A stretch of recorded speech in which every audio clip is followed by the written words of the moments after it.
So I remember everything was black, everything was closed. I think not everything happening for a reason. You can change sometimes the outcomes of what's happening with you. If you want to reach top level, especially in team sports, you have to build a culture. You can talk. Like in my sports, your partner is a horse. You can't talk to it. Hello, my name is Diana Sher. Welcome to Dialogue. Today my guest is Mohammad Dajani, former times Palestinian football player. Severe injury forced him to finish his sports career, but he managed to put himself together, focused on education, got 2 master degrees, and now became performance coach, one of the best first league football teams in Norway.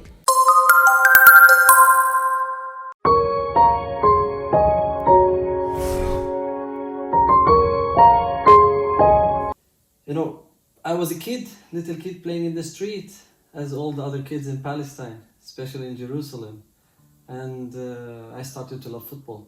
And in the neighborhood, we have been this bunch of kids playing always with the ball. And then I said, oh, I love this. And I was like, just wanted every day to finish the school, to go out to the street to play football. And it started like that. And then you want to be in a club, to be with a team. And then my mother, I remember, she took me to be with the team, and then I start training, and this is how it started, you know, as a kid. And then you develop yourself more and more until I get 16 years old, and then I got a severe injury in my ACL in the knee, and then I did 2 surgeries. I tried to come back, did some rehabilitation, it didn't work. Then I found out that no chance. I need to quit football as a professional player or as top player, I would say. Do you remember this feeling? What did you feel in this moment? What were your thoughts in this moment, you know? You know, I think for any athlete, when you get injury, this is the hardest moment. Even now, like I'm as a coach, when I see the players getting injuries, I can see it in their eyes. So I remember everything was black. Everything was closed. Everything was, I would say, no hope. And I remember the first night I slept with a lot of pain, and I felt, nah, this is not the normal pain that I'm used to. I start to think how I'm gonna start my day tomorrow without playing with my classmates in the school, or you know, in the sport class. And that was all the pain. That was the only thing I was thinking about. And then I remember, of course, the support from the family, the support from the friends help you a bit. But still, you start to feel that there is no chance. You know, that's the pain. You feel no hope. I would say no hope. And when was the moment when you realized that, okay, I have to maybe change the direction or find my other way? So how did you come to the idea to go to study and, let's say, to a little bit change your focus, you know? Yeah, this is now the next step. As I said in the beginning, like the sad part, like what I mentioned, but then you start to think like, okay, now I have to move on. I have to fight. And of course, you hear a lot of stories about other athletes that they had injuries and they came back and all of these things. So you start to get the motivation, the people around you. And then I put in my head that, okay, I will come back. Of course, went to the doctor and the surgery, and then you have the rehabilitation phase, which wasn't that good in my opinion, because in Palestine we are not that much advanced in sports rehabilitation. And this is also another story, that this was the main reason that pushed me to study sport and to be specialized in physiology after, because of the rehabilitation phase that I went through. So, and then as I said, I said, okay, I want to come back. I tried many times. I went back to the field, training, feel pain. I didn't lose hope. I come back again. But then I found that that's it, no chance. The doctor told me, no chance. You can't play professionally. You have to think about something else. And that was I would say, the step that take me to be a coach. Do you believe that in life, you know, nothing happens without a reason, let's say. Do you believe in maktub or something like this? That, you know, this situation had to happen maybe in order to direct you to where you are now? I will listen. I will take it in two ways. I will not say maktub is like something happening for a reason. I will divide them. I will call myself a religious person. I grew up like in a religious family. Maktub is different. Maktub is, yes, what happened with me. That this is on the age of 16, this guy maybe will be injured and then maybe he will be a coach. That I believe in. But everything happening for a reason, I will call it different. I will see it in a different way. Because I think not everything happening for a reason. You can change sometimes the outcomes of what's happening with you. I think that's very important to see this border between this, you know, everything happens. That's why I ask you this question, because some people, you know, it's important to have a feeling where you have to really get control and where you have to release a little bit. This is a bit the life, right? Exactly. Yes. This is interesting, like thing, but for example, let's say injuries. Like now, let's go a bit in the sport. You can't say I will just keep training, and if I got injured, this is maktub. No, because there are a lot of injury prevention methodologies. Maybe you are training too less, maybe you're training too much. This is why you get the injury. And that's what I mean. That's what, of course, the athletes has to put in their head.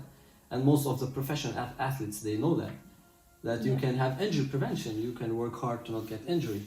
And then you studied and you have 2 masters, right? So how did you make a choice in what exactly, which departments you want to study? Yeah, it started, as I said, like that. Then after I stopped football as a player, I said, okay, I don't want to be away of this game. I love this game. And then I start to feel that I can be a coach. And I start to coach like young kids, you know, 9 years old, 8 years old. And then I started from there. And then I said, okay, I want to study sport because I want to develop myself as a coach. And to be a good coach, you have to know everything about physical education and sport science. And then I finished my we call it the Tawjihi, the high school. And then I said, okay, I will study sport. And I went to Nablus, to An-Najah University. And I started to study physical education. And from that side, I started to develop myself, reading a lot of research about sports science, football. If I want to be a good coach, that was my point. If I want to be a good coach, I need to know the body. I need to know the physiology. So when I make an exercise, when I want to develop players, I need to know what their body can tolerate, how much I can push them. You know, I need to know about everything related to their daily load. And this is why I said, okay, I want to study physiology. I want to be specialized in physiology. And this is why when the last year of my bachelor, I start in contact with a Norwegian university, which is specialized in physiology and sports science. And this is why I applied, and I got accepted in sports science and physiology. And this is how it started. Okay, that's good to know. And you also have certificate in sports psychology. And I mean, as I'm also an athlete myself, I'm very curious about it. So what do you think? What is the percentage of your mindset and the physical state? How are they connected in general, you know? So yeah, because I think it's curious for every athlete. It's a very interesting question, because most of the time with top athletes, we discuss this, you know, and with top coaches, we discuss this. I wanted to study psychology beside physiology, because sometimes you're an athlete and you know that. We can say, okay, this athlete he's very good, but you know his mentality is not that strong. And this is the point, that I saw many players as well that they can be top, but they are not strong mentally, or they don't have the discipline. And then I said, okay, I want to study more about psychology. And this is the link. For example, I will give you an explanation. If we go to the gym and we will train any strength training, and the personal trainer in the gym will tell you, okay, Diana, you have to go and to do bench press, let's say, or pull-ups, you will do 10 repetitions. Your brain will say, okay, 10 repetitions. Oh, maybe it's tough, but I will do it. When you start the pull-ups, you will go 1, 2, 3, up to 8. When you reach 9, you will start to feel, okay, you know, and then That's true. You will go to 10. But if this personal trainer came to you and he said, Diana, you have to do 14 repetitions. You Yeah. reach the 8 and 9 and 10 and 11 easy. On the 12 and 13, you start to... and That's the true. point. You know? That's the point. Yes. And that's what I tell always my players. Like, they start to put limits for yourself. And of course, there's a physiological reason behind it, that if you want to develop strength or maximal strength or hypertrophy, of course. But I mean the idea, you know? I remember another thing, like another story. We entered our first anatomy class. And the professor came and he said, okay guys, let's talk about warm-up before activity. And then he asked a question. He said, the lion or other animals in the jungle, if they want to hunt, they go and they saw an animal and they want to hunt it. Do they warm up before they go? Before they start sprinting? And we were like, okay, what is this question? You know? And he said, yeah, I'm asking you, answer. And we said, no, I don't think he has time. He just wants to go.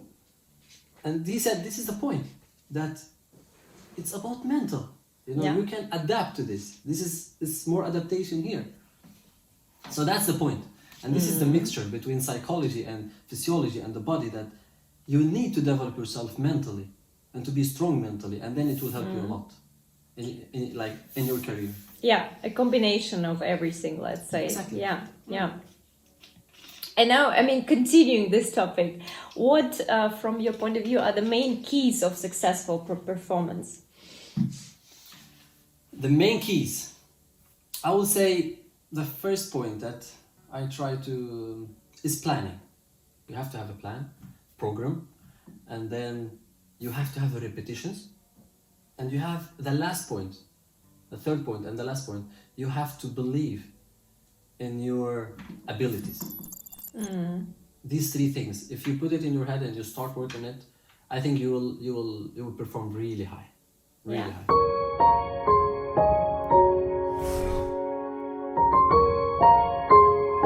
You know, to be honest, I'm always a little bit in a good way jealous to people that are, you know, athletes that are just like working with other people, a team or individual, because you can talk. Like in my sports, your partner is a horse. You can't talk to it. I know. It's so hard. I know. I was imagining this. It's so hard. And believe me, we have to control our mental state so strong, because if we don't control it, then, you know, no chance, because the animals, they are very sensitive. And that's so interesting also to see this connection. But even like in your sport, I'm sure that you're the same. You have a plan.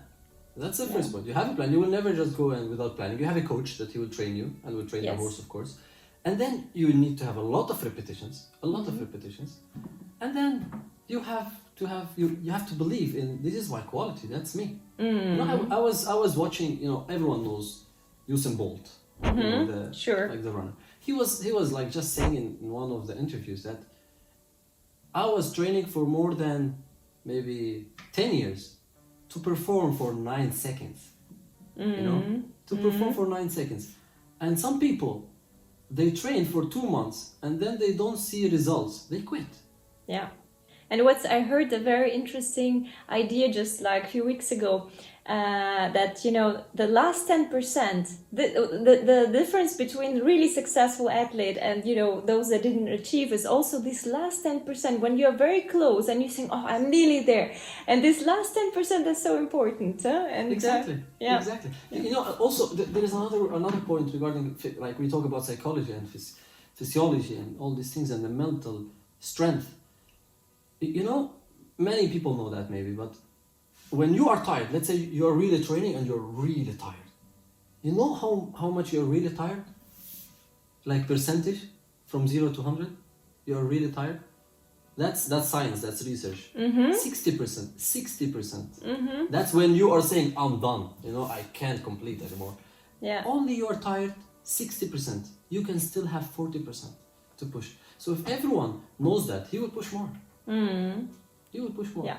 And what's about all that, you know, because now we live in the time of innovation and all this, you know, technology. So do you use some of them in your training routine? So can you tell a bit more, because it's so interesting now. There are so many new devices and new technologies.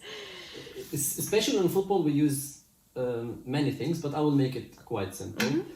For example, maybe sometimes if you will watch football players or football matches, training sessions, you will see, for example, players using a belt, or a vest, like a vest. And this vest, we have small chip inside it. It's like GPS system.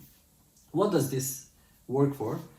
It's give you how much, for example, the players have been running in the session, how many kilometers. It's like exactly as you have a sport watch. If you go to run, it gave me this number of kilometers, these things. But this one is much more, I would say, professional, like only for football players.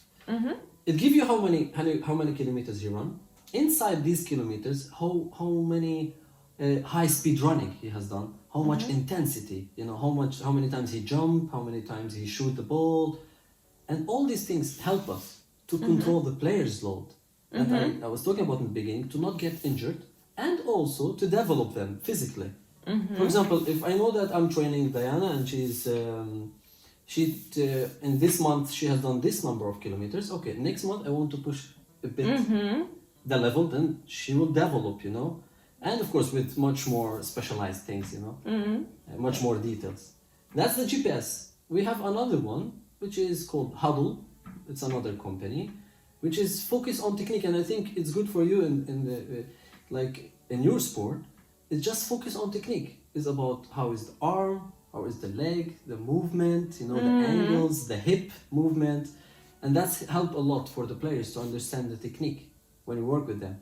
It's like a video camera that goes so much specialized with slow motion, and then we show videos of the players and how they have been moving and the technical side of it, and that's how you develop. How did it all start? You work in the club in Norway, and so the development till the point where you are here now. Exactly. The start was, of course, I applied for the university, as I mentioned, to study physiology and sports science, and then I was a football coach in my country, and I was in the top league in Palestine. And then I said, okay, I want to coach here, but nobody knows me, so I have to start from scratch. And I don't speak the language. And then I start to go online to search for some clubs. Of course, big clubs, it's hard to get in, because as I said, nobody know me, and who's that guy? So I have to start from lower divisions. And I remember I went to a club next to my, to where I live, and then I said, I want to coach. They said, okay, we want to see you, we want to see how is your level. I said, okay. They gave me boys under 14 years old. And I said, okay, I will start there. And then they saw me in the training session. They were really happy. They said, okay, we want you. We will not give you money. You will just come here voluntarily if you want to start. And then we see how is developing with the team. And then we will see if we give you contract or not. And then I said, okay, I will start there. And then you start to develop players, start to work. They gave me a contract, not good, like maybe 30%. And I said, no problem. I will keep developing myself. And then I got to under 19 years old in 3 months. And then I went to a bigger club. I got an offer to be in a bigger club. And that's how it started. Then I went to this bigger club. I went to a coaching course. And in the coaching course, I remember the tutor, he came to me and he said, your level is good. Like, what's your name? Like, who are you? Like, you have been in Norway for long? I said, no, I'm from Palestine, but I want to be a football coach. And he said, you have to be in a top division. You have to be in a better quality club. I said, okay, can you help me? He said, yes, I have to help you because you have the quality. And this is how it started. And then I got email from big club that I'm coaching in now. And I got accepted. I worked there for 1 year. One year and a half, and then I went up to the first team, which is I'm working with now. Yeah, wow. And this is how it started, like you have to develop yourself.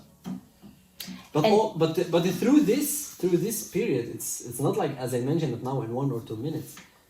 Like it's a lot of challenges every day, Yeah. And the main point is to be hungry.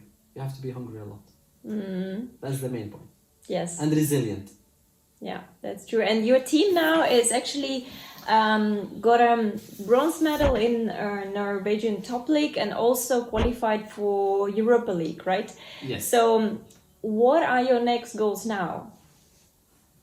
Of course, for us it was a great step, especially with the coaching staff that we have. Is a great coaching staff I'm working with. They are great people, top level.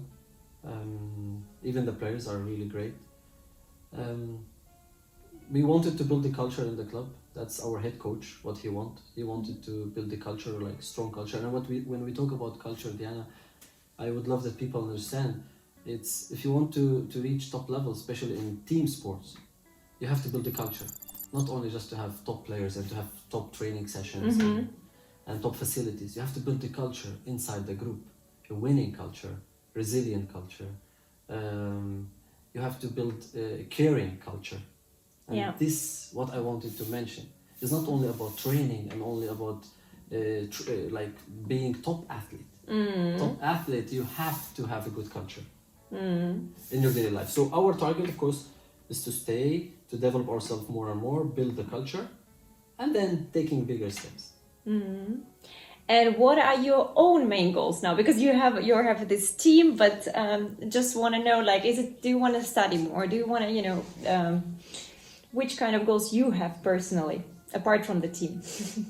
I would say development. My point is development. That's I'm still soon in April. I will be 29, so I want to develop myself more and more. And when I say development, because anybody can say, I want to develop myself. But when I say development, I have to have a plan, as we spoke in the beginning. And that's my point, that I want to develop myself more in communication. I want to develop myself more in leadership. And I want to develop, I would say, resilience. You have to be even much more resilient in life, in daily life. And this is not easy. You can, as I said, you can go and study physiology, and that's my message to many people. You can study physiology or study psychology, but I think there are other things that we should pay attention to, which is, as I said, the communication, the leadership, how to deal with people, how to get over obstacles in a daily basis. That's, in my opinion, if you want to be top athlete or even top person, or a good person. Yes. So that's my target now. And what do you miss the most from home?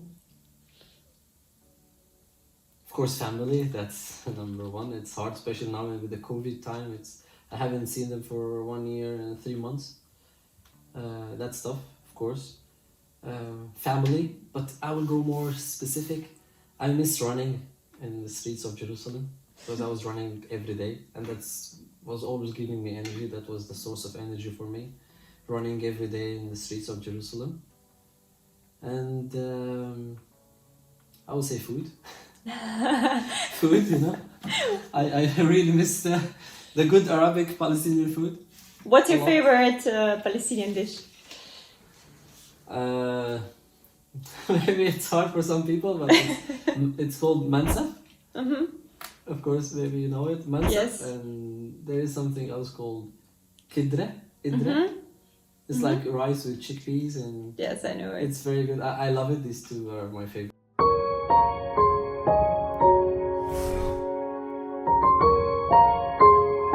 Which features do you appreciate the most in people? Honesty, I would say. For me, honesty is the best. Even if honesty will give me, I would say, it will not be to my side. It will be a bit negative. To me, but no problems. It let me feel more comfortable. You like when people are straightforward. Yeah, just be direct. Yeah, just be direct and be honest with me. Yes. That's the best. That's the best. Your life motto or your favorite quote?